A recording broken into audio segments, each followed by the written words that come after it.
Assalamualaikum warahmatullahi wabarakatuh. Salam literasi. Halo sobat-sobat, pada siang hari yang cerah ini izinkan saya untuk memperkenalkan diri saya terlebih dahulu.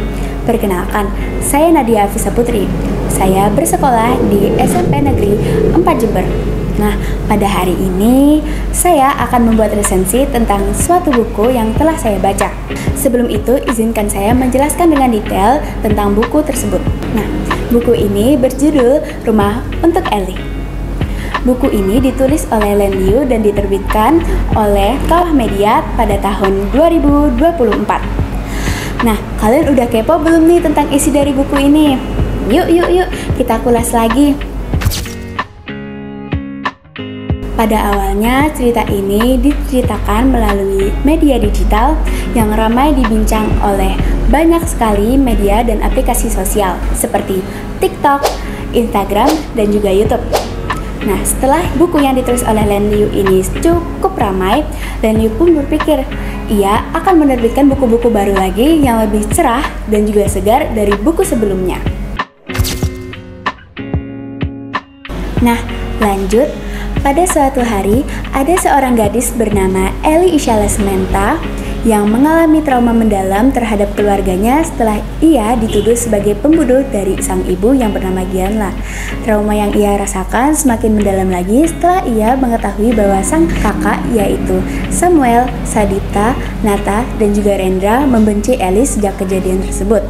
Lanjut, pada suatu hari, Ellie kecil yang saat itu sedang berlibur bersama keluarganya di sebuah taman bermain sedang berlarian dengan sang ibu. Ellie kecil yang belum mengetahui lingkungan sekitar pun tak sadar bahwa ia telah pergi ke tengah jalan dan ia pun tak sadar juga bahwa akan ada bahaya yang segera menimpanya. Sang ibu yang bernama Gianla yang saat itu sedang menoleh ke hadap Ellie menyadari bahwa ada sebuah truk yang ingin menabrak Ellie. Ellie pun segera dihentikan oleh sang ibu yang berteriak, "Ellie, awas!"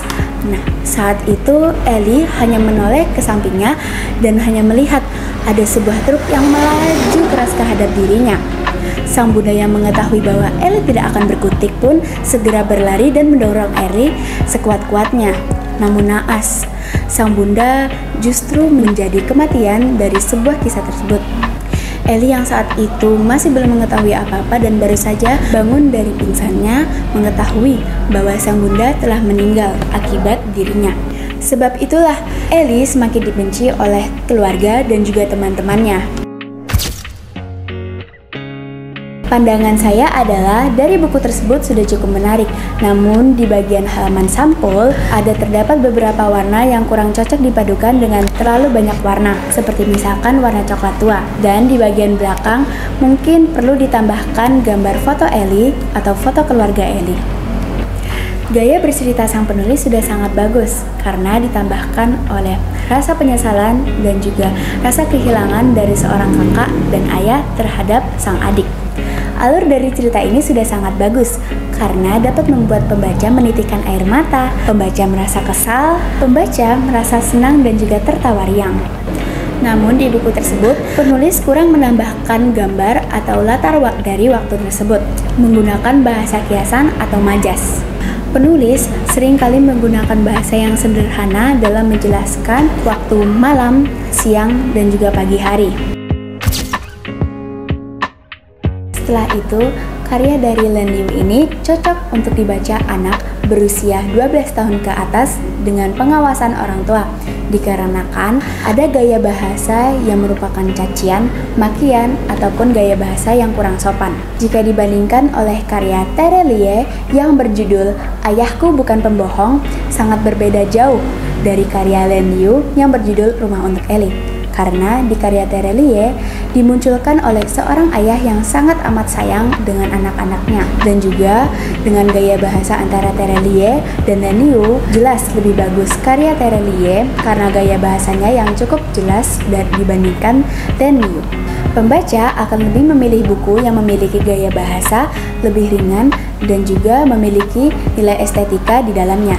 Selain itu, pesan moral yang ingin disampaikan penulis sebagai titik tumpu untuk karya sebagai pembelajaran hidup untuk pembaca. Buku ini memberikan kesan menyentuh dengan cara berkomunikasi terhadap keluarga ataupun teman sebaya.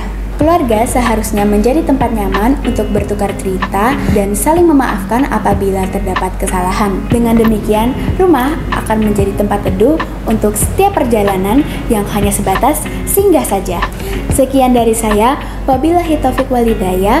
Wassalamualaikum warahmatullahi wabarakatuh.